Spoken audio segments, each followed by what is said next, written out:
नमस्कार मित्रों, मैं अरुण शर्मा आपके साथ एग्ज़ाम कोच ऑनलाइन प्लेटफॉर्म पर पॉलिटी की क्लास के साथ जुड़ रहा हूँ। आप जो इसकी पहले जो क्लासेस हमारी हुई उसमें हम पढ़ रहे थे प्रस्तावना, प्रियम्बल, क्या उद्देशिका। हमने उद्देशिका क्या होती है, उद्देशिका का जो विचार है वो कहाँ से आया, उसकी भाषा कहाँ से ली गई और संविधान सभा ने जो उद्देश्य प्रस्ताव प्रस्तुत किया 13 दिसंबर 1946 को, उसने कैसे स्वरूप ले लिया प्रस्तावना के रूप में। फिर प्रस्तावना पे जो महत्वपूर्ण दो न्यायिक जिसने प्रस्तावना में संशोधन किया, एक पहला हमने आपको बेरूबाड़ी मामला 1960 पढ़ाया और उसके बाद केशवानंद भारती बनाम केरल राज्य 1973, जिसके कारण प्रस्तावना में संशोधन किया गया, पहला संशोधन, और अभी वर्तमान समय तक एक ही बार संशोधन किया गया है। और उस संशोधन में मैंने आपको बताया कि 3 शब्दों को उसमें जोड़ा गया। पहला समाजवादी, दूसरा पंथ निरपेक्ष और तीसरा अखंडता। ये 3 शब्द इसमें जोड़े गए। फिर हमने आपको बताया था कि प्रस्तावना से हमें क्या-क्या जानकारी मिलती, प्रस्तावना हमें बताती क्या-क्या है। तो सबसे पहली बात हमने चर्चा की थी कि प्रस्तावना शक्ति के स्रोत को बताती है कि जो भारतीय संविधान है, इसे शक्ति कहाँ से प्राप्त होती है, पावर कहाँ से मिलती है। तो उसमें मैंने आपको ये बताया था कि जो प्रस्तावना है वो ये बताती है कि जो भारतीय संविधान है उसको शक्ति मिलती है भारत की जनता से, क्योंकि पहली लाइन में लिखा है हम भारत के लोग। तो प्रस्तावना हमें बताती है कि संविधान की शक्ति का स्रोत क्या है, वो है भारत की जनता यानी भारत के लोग।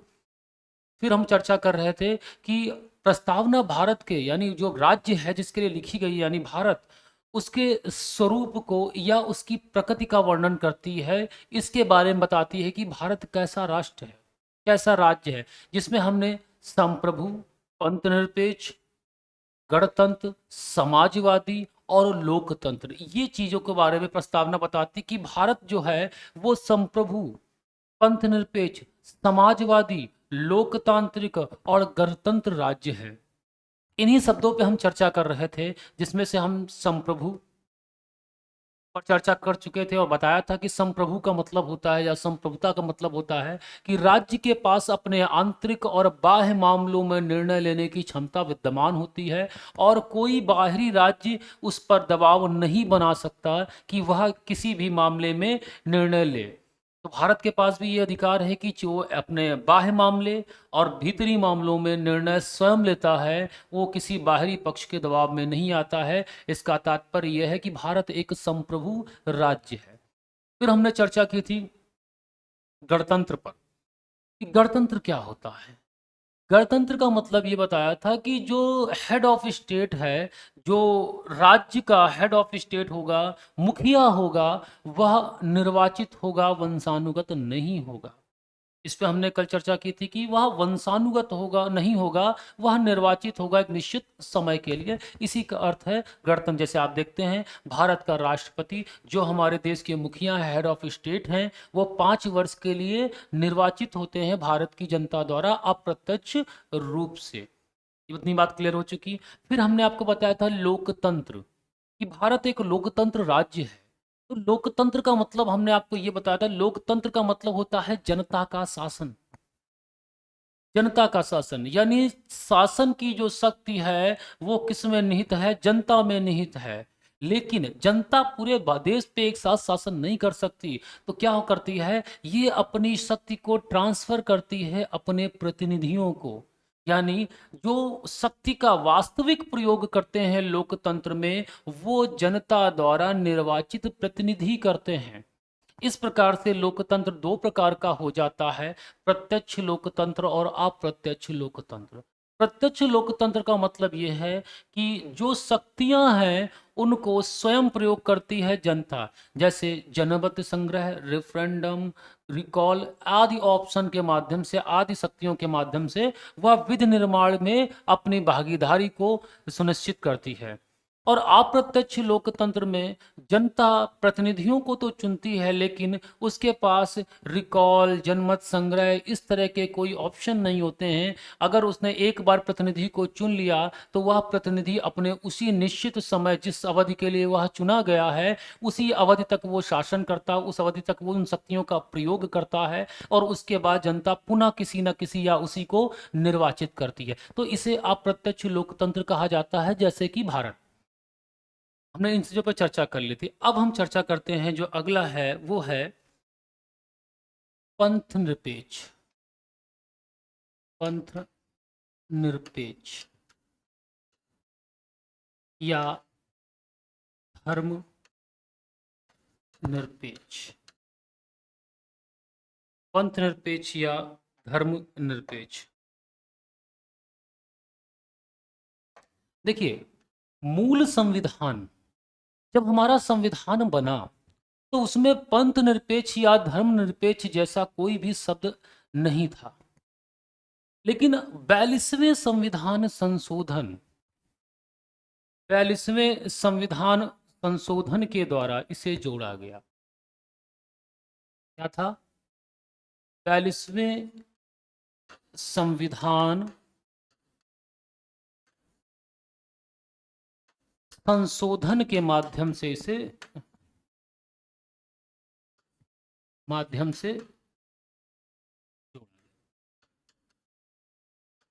समझ में आई कि मूल संविधान में पंथ निरपेक्ष या धर्मनिरपेक्ष शब्द नहीं था। इस शब्द को 42वें संविधान संशोधन, जिसके माध्यम से प्रस्तावना में एक ही बार वर्तमान समय तक संशोधन हुआ है, उसके माध्यम से यह शब्द जोड़ा गया, जिसे पंथ निरपेक्ष कहा गया या सेकुलर कहते हैं।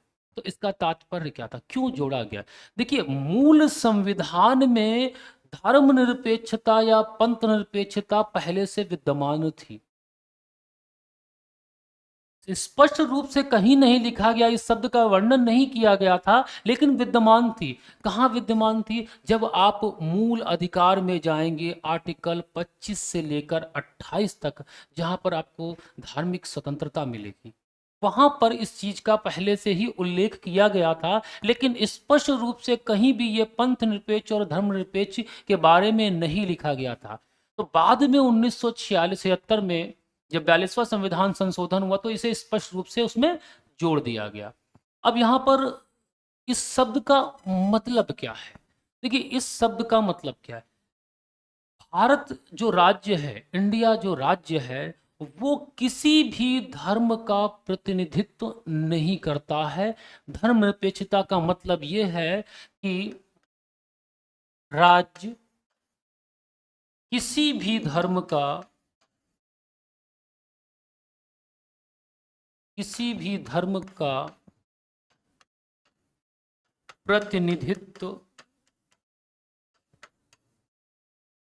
नहीं करता है। किसी भी धर्म का प्रतिनिधित्व नहीं करता है। प्रश्न जब भी आपके एग्जाम में अगर आता है कि धर्मनिरपेक्षता या पंथ निरपेक्षता से आप क्या समझते हैं, तो आंसर में आप हमेशा याद रखिए कि उसका आंसर होगा कि राज्य किसी भी धर्म का प्रतिनिधित्व नहीं करता है, वह सभी धर्मों को समान समझता है।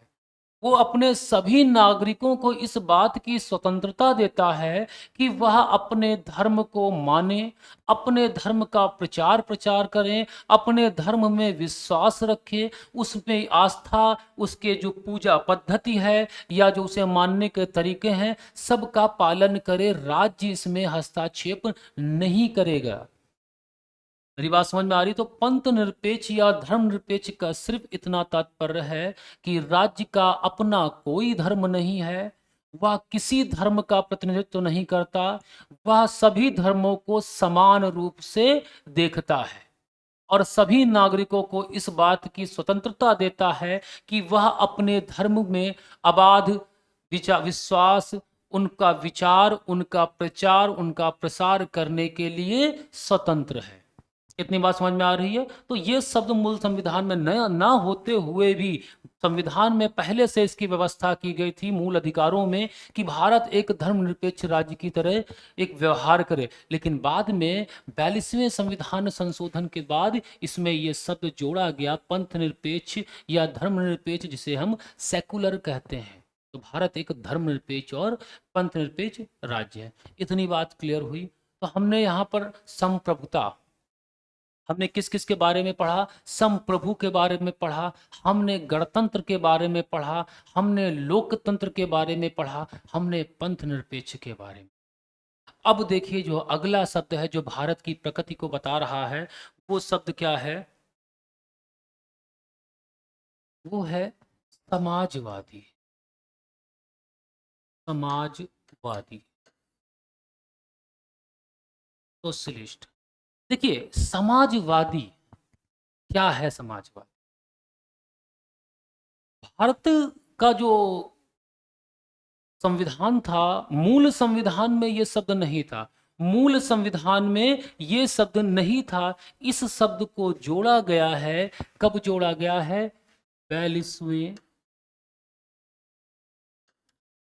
संविधान संशोधन द्वारा जोड़ा गया। बात क्लियर हुई? कि जो तीन शब्द जोड़े गए थे, एक पंथ निरपेक्ष, एक समाजवादी और अखंडता, ये शब्द जोड़ा गया इसमें 42वें संविधान संशोधन के द्वारा जोड़ा गया। अब देखिए समाजवादी का मतलब क्या है, क्या क्यों जोड़ा गया? देखिए भारत में जो समाजवाद है वो लोकतांत्रिक समाजवाद है। भारत में जो समाजवाद है वो लोकतांत्रिक समाजवाद। कैसा समाजवाद है? लोकतांत्रिक समाजवाद।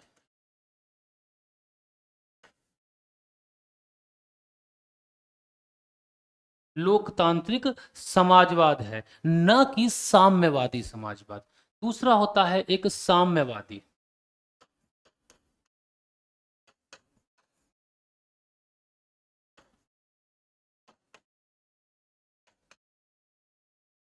इसका मतलब यही है, देखिए समाजवादी का मतलब यह है कि जो संसाधन है राज्य के, जो राज्य के संसाधन है उस पर राज्य का अधिकार होगा। देखिए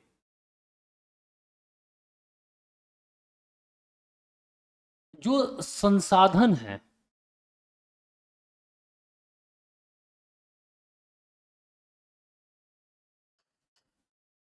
जो संसाधन राज्य के हैं उन पर किसका अधिकार होगा? संसाधन है उस पर किसका अधिकार होगा? राज्य का। संसाधन है उस पर किसका अधिकार होगा? राज्य का अधिकार होगा।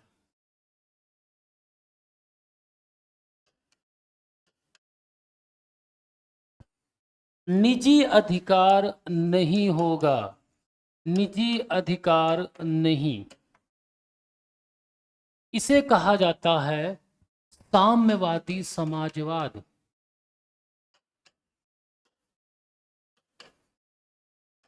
बात समझ में आ रही है?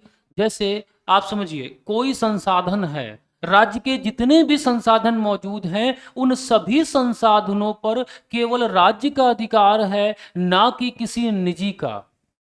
बात समझ में आ रही है? कि उनका जो उपयोग है अपनी जरूरत के अकॉर्डिंग, अपनी आवश्यकता के अनुसार सभी नागरिक करेंगे, सभी समान हैं और उन पर सबका समान रूप से अधिकार विद्यमान है। इस पे इसकी सुनिश्चित, इसको जो गारंटी है वो राज्य देता है कि आप निजी अधिकार में नहीं है, सारी संसाधन जो राज्य की सीमाओं के भीतर मौजूद हैं उन पर केवल और केवल राज्य का अधिकार। भारत में क्या है? भारत में लोकतांत्रिक समाजवाद है। भारत में लोकतांत्रिक समाजवाद का मतलब यह है कि ये जैसे भारत की जो अर्थव्यवस्था है वो मिश्रित अर्थव्यवस्था है और उसी के आधार पर लोकतांत्रिक समाजवाद है। कहने का मतलब यह है कि लोकतांत्रिक समाजवाद कहता है कि यहां पर दोनों चीजें विद्यमान हैं, राज्य और निजी, यहां पर दोनों चीजें विद्यमान है, राज्य का भी अधिकार है और निजी का भी अधिकार है। कहने का मतलब है यह मिश्रित समाजवाद है। कहने का मतलब है मिश्रित है, यानी भारतीय समाजवाद का जो अर्थ है इसमें, उस पर संसाधनों पर राज्य का भी अधिकार है और निजी है भी अधिकार है। इतनी बात समझ में आई।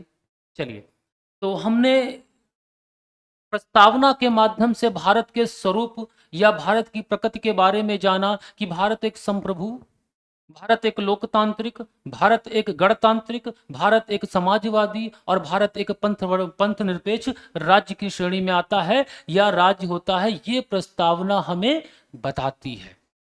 अब आगे देखते हैं अगला क्या हमारा बिंदु है। अगला है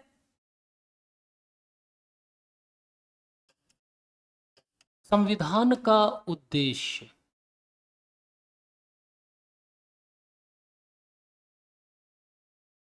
क्या उद्देश्य है, क्या पाना चाहता है क्या जो हमारा संविधान है वो क्या पाना चाहता है, तो वो और क्या देता है। तो प्रस्तावना बताती है कि जो भारतीय संविधान है वो क्या कहता है, वो कहता है न्याय की बात करता है। भारतीय संविधान किसकी बात करता है, न्याय की बात करता है। वो बात करता है स्वतंत्रता की बात करता है। वो क्या करता है, समता की बात करता है या समानता की बात करता है। वो क्या बताता है, बंधुत्व की बात करता है। और वो क्या बात करता है, अखंडता की बात करता। बात समझ में आ रही है कि भारतीय संविधान जो है वो किन उद्देश्यों को हासिल करना चाहता था, क्या चाहता है या किस चीज का वर्णन कर रहा है।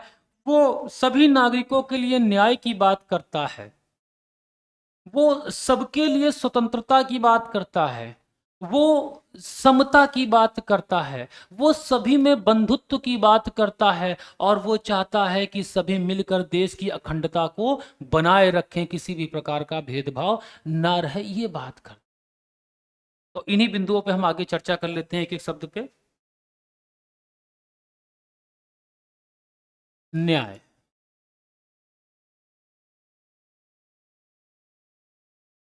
प्रस्तावना हमें बताती है कि हम समस्त नागरिकों को, प्रस्तावना कहती है कि हम समस्त नागरिकों को सामाजिक सामाजिक आर्थिक और राजनीतिक न्याय देंगे। प्रस्तावना ये कहती है कि हम सभी समस्त नागरिकों को सामाजिक न्याय, आर्थिक न्याय और राजनीतिक न्याय देंगे। इतनी बात समझ में आ रही है। तो कैसे सामाजिक न्याय देगा, क्या है सामाजिक न्याय, बताइए। सामाजिक न्याय, आर्थिक न्याय और राजनीतिक न्याय की बात करते हैं। सामाजिक न्याय का मतलब ये है कि सभी नागरिकों को, जितने भी नागरिक मौजूद है, सबको जाति, धर्म, लिंग आदि के आधार पर भेदभाव नहीं किया जाएगा। सबको समान अवसर मिलेंगे, सबको समान अवसर मिलेंगे, किसी भी आधार पर जाति, जन्म स्थान, मूल आदि के आधार पर भेदभाव नहीं होगा। आदि के आधार पर क्या होगा, भेदभाव नहीं किया जाएगा। इस बात को सुनिश्चित करता है सामाजिक न्याय। और ये आपको कहाँ मिलेगा, आर्टिकल 16 में देखिए, मूल अधिकार, मूल अधिकार का अनुच्छेद 16, भेदभाव नहीं करेगा सब राज्य किसी के साथ, सबको ये सामाजिक न्याय मिलेंगे। फिर दूसरा है आर्थिक न्याय, और इसमें एक चीज और भी है कि लिंग जाति के आधार पे तो हो गया, और किसी भी नागरिक को विशेषाधिकार नहीं होंगे, सब समान हैं। राज्य की दृष्टिकोण में, राज्य के दृष्टि में सब समान हैं, किसी को भी क्या विशेषाधिकार नहीं दिए जाएंगे। इसी को कहा जाता है कि वह सामाजिक न्याय है।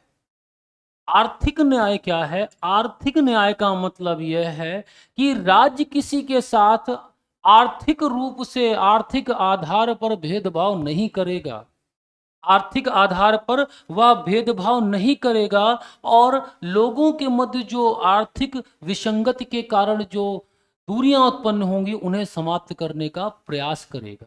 इसे ही आर्थिक न्याय कहा जाता है। राजनीतिक न्याय का मतलब क्या है? राजनीतिक न्याय, राजनीतिक न्याय का मतलब यह है कि समस्त नागरिकों को राजनीतिक अधिकार प्राप्त होंगे। जैसे सभी नागरिकों को वोट देने का अधिकार, मतदान करने का अधिकार, सभी नागरिकों को संगठन बनाने का अधिकार, सभी नागरिकों को चुनाव लड़ने का अधिकार, ये सब क्या है? राजनीतिक न्याय के अंतर्गत आते हैं। देखिए, सभी नागरिकों को ये चीजें प्राप्त हैं। यहां पर क्या बात की गई है कि सभी व्यक्तियों को राजनीतिक अधिकार इसलिए दिए गए हैं कि राज्य में तीन तरह के न्याय की बात हमने यहाँ पे करी है। तो लास्ट में देखिए, राजनीतिक न्याय, मतदान सभी लोग करते हो। कोई भी व्यक्ति भारत में जो प्रक्रिया बनाई गई है, जो नियम बनाए गए, उनके अनुसार वह चुनाव की प्रक्रिया को लड़कर राजनीति में सक्रिय रूप से आ सकता है। सभी जो वयस्क हैं उनको मतदान करने का अधिकार दिया गया है। ये है राजनीतिक न्याय। आप ब्रिटिश काल में जाइए, ब्रिटिश एरा में जाइए, वहां पर देखिए, क्या सबको मतदान करने का अधिकार था? नहीं था। कोई सबको मतदान करने का अधिकार, वो तो धीरे धीरे प्रक्रिया डेवलप हुई तो ये चीजें आई थी, लेकिन सबको नहीं था। वहां राजनीतिक न्याय नहीं था। आर्थिक अनुसार, आर्थिक समानता के अनुसार वहां पर क्या किया जाता? भेदभाव किया जाता था। शिक्षा के अधिकार में आप देख लीजिए, या राजनीतिक में हस्तक्षेप को देख ले, जिसके पास आर्थिक रूप से मजबूत होता था वो इसमें भागीदारी करता था ब्रिटिश एरा में। क्या सामाजिक न्याय सबको था? लिंग जाति के आधार पर भेदभाव, जन्म स्थान के आधार पर भेदभाव, सब चीजें होती थी वहां पर। लेकिन भारतीय संविधान जब बना तो उसने सबसे पहले इस चीज को सुनिश्चित किया कि हम तीन प्रकार के न्याय देंगे, सामाजिक, आर्थिक और राजनीतिक न्याय। प्रश्न एग्जाम में आया हुआ है कि प्रस्तावना में कितने प्रकार के न्यायों का वर्णन किया गया है। ये एग्जाम में प्रश्न आया हुआ है, तो ध्यान रखिएगा। प्रस्तावना में कितने प्रकार के न्यायों का वर्णन किया गया है? तो तीन प्रकार के न्याय हैं। तीन प्रकार के न्याय का वर्णन प्रस्तावना में किया गया है। कौन कौन से? सामाजिक, आर्थिक और राजनीतिक। कितनी बात समझ में आई? चलिए आगे बढ़ते हैं। आगे है स्वतंत्रता। आगे है स्वतंत्रता।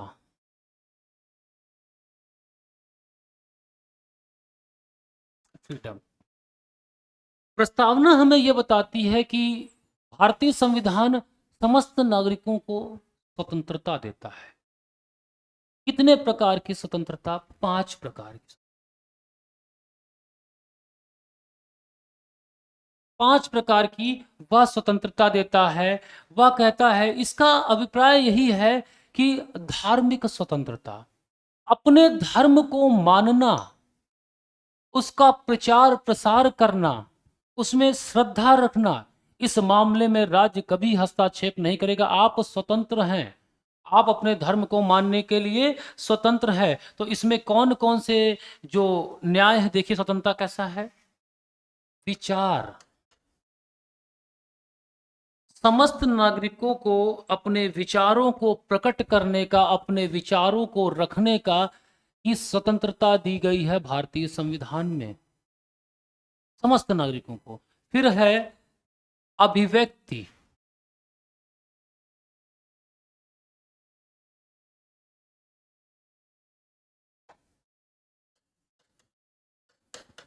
विचार और अभिव्यक्ति, आप देखिए आर्टिकल वाक एवं अभिव्यक्ति की स्वतंत्रता 19। सभी नागरिकों को अपने को रिप्रेजेंट करने का अधिकार है, अपने व्यवहार को रिप्रेजेंट करने का अधिकार है, यानी अभिव्यक्ति की स्वतंत्रता को यहाँ पर भी रखा गया है, मूल अधिकार में है आर्टिकल के रूप में। तो विचार, अभिव्यक्ति, विश्वास,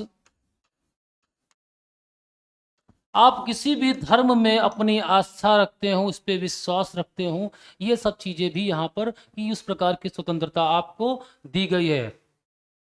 धर्म धार्मिक स्वतंत्रता की बात करता है कि आपको धार्मिक स्वतंत्रता दी गई है। और उपासना, यानी प्रस्तावना हमें यह बताती है कि भारतीय संविधान 5 प्रकार की स्वतंत्रताओं का वर्णन करता है।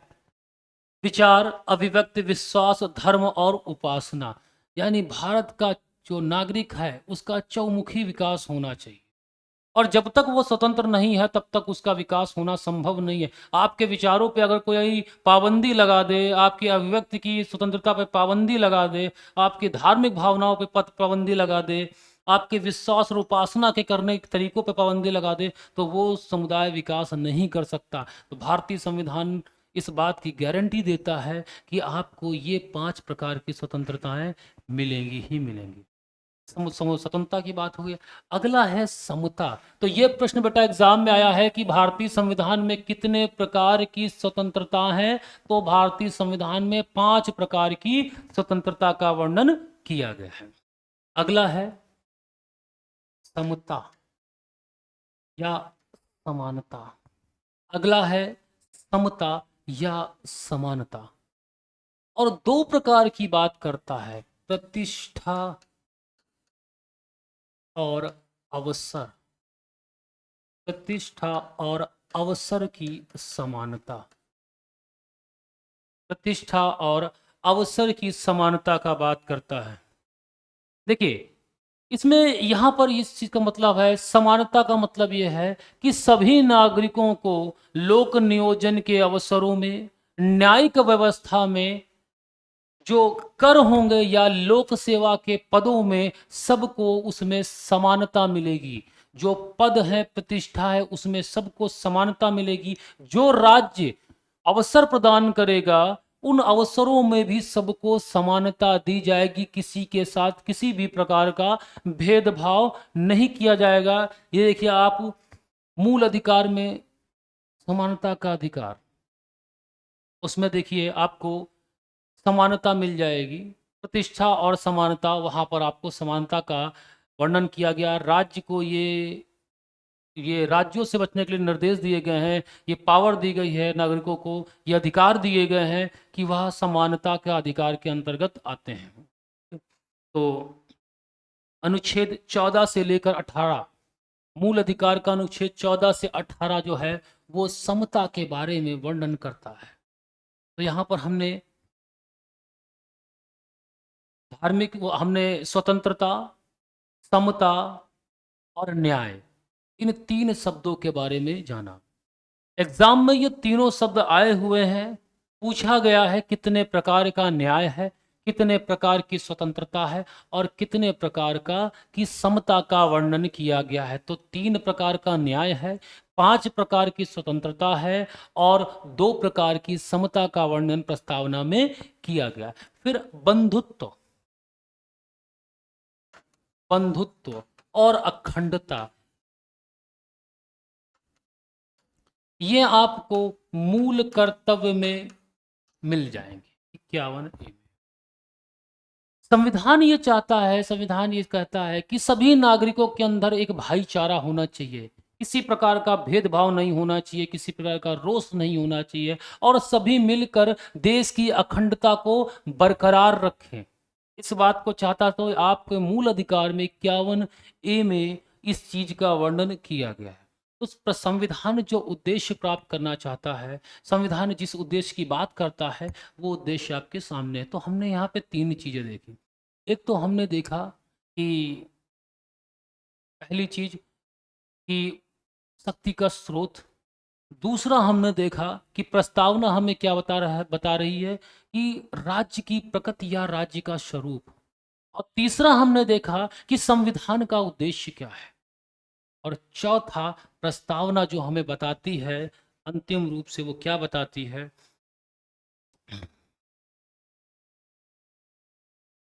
तिथि या दिनांक। यह संविधान किस दिनांक को यह संविधान अपनाया गया? कब अपनाया गया? बताइए। 26 नवंबर 1949। 26 नवंबर 1949 को अपनाया गया या स्वीकार किया गया या अंगीकृत किया गया।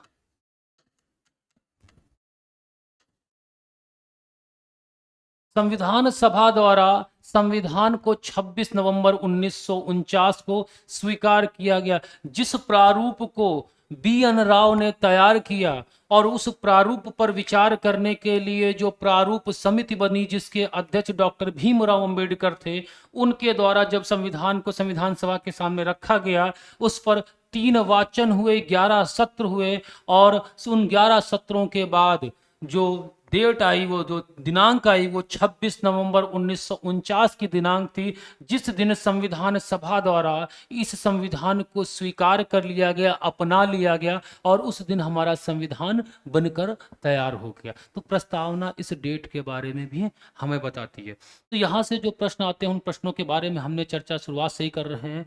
अब जो आज की क्लास है, यहाँ से जो प्रश्न आए हैं उन प्रश्नों को आप देखिए। ये डेट भी पूछी जाती है एग्जाम कि संविधान सभा द्वारा किस डेट को संविधान को अपनाया गया, स्वीकार किया गया, अंगीकृत किया गया। फिर कितने प्रकार की स्वतंत्रता है, कितने प्रकार का न्याय है, कितने प्रकार की समता है, यही प्रश्न आते हैं इससे। और बाकी के प्रश्नों की चर्चा हम जो इससे पहले की क्लास हुई है वहां कर चुके हैं। इतनी बात समझ में आई? देखिए, प्रस्तावना से ज़्यादा प्रश्न नहीं आते हैं। उन प्रश्नों पे, सभी प्रश्नों पे हम चर्चा कर चुके हैं। उन सभी प्रश्नों पे चर्चा करने के बाद अभी कुछ चीज़ों पे हम जो बच रही हैं उन पे हम चर्चा करें। 1-2 प्रश्न बने हैं।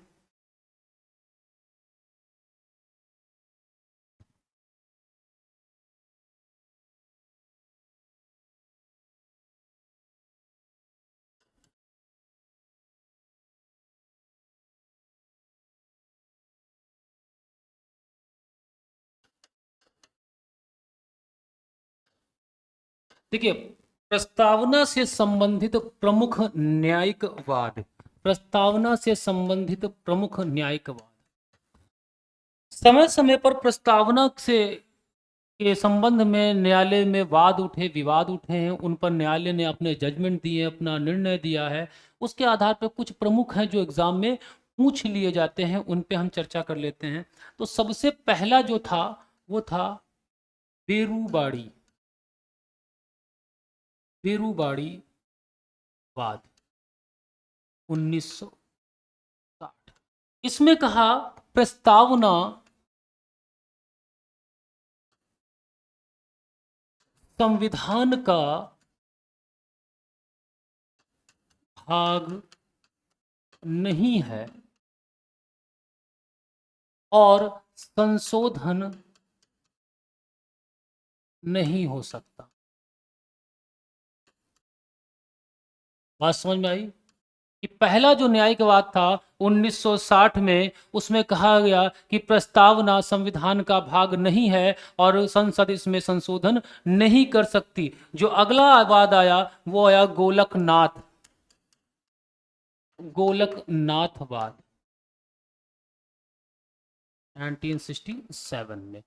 इसमें क्या कहा गया है? इसमें कहा गया कि प्रस्तावना संविधान में अगर कहीं भाषा स्पष्ट नहीं है, संविधान में अगर कहीं भाषा स्पष्ट नहीं है तो प्रस्तावना का सहारा लिया जाएगा। संविधान में कहीं भाषा स्पष्ट नहीं है तो उसके अर्थ को स्पष्ट करने के लिए प्रस्तावना का सहारा लिया जाएगा। तो इसमें क्या कह रहे हैं? संविधान में भाषा स्पष्ट नहीं होने पर प्रस्तावना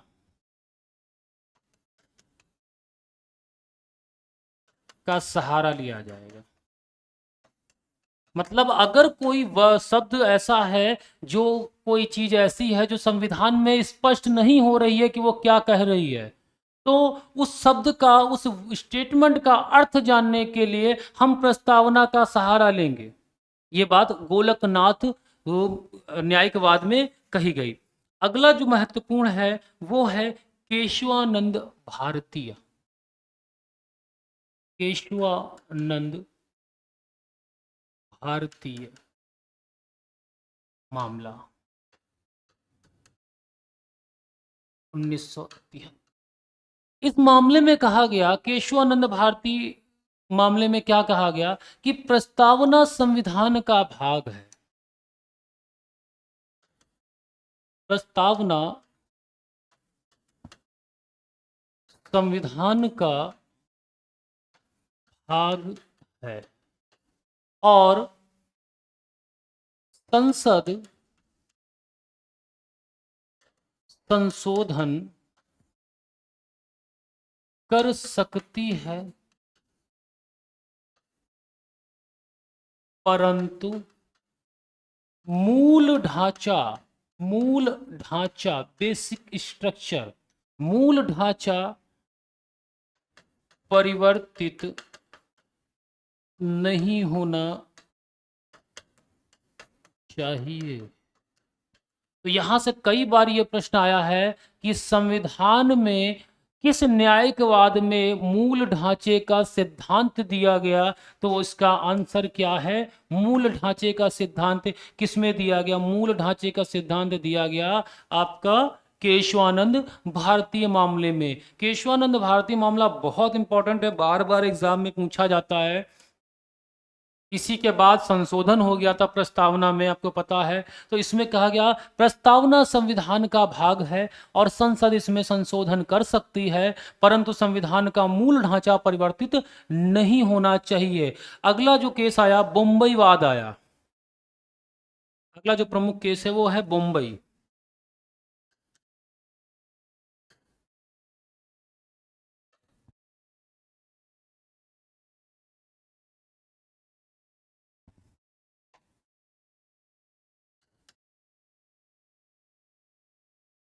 अगला जो न्यायिकवाद है बम्बईवाद है। इस न्यायिकवाद में कहा गया कि प्रस्तावना संविधान का अभिन्न भाग है। प्रस्तावना संविधान का अभिन्न भाग है।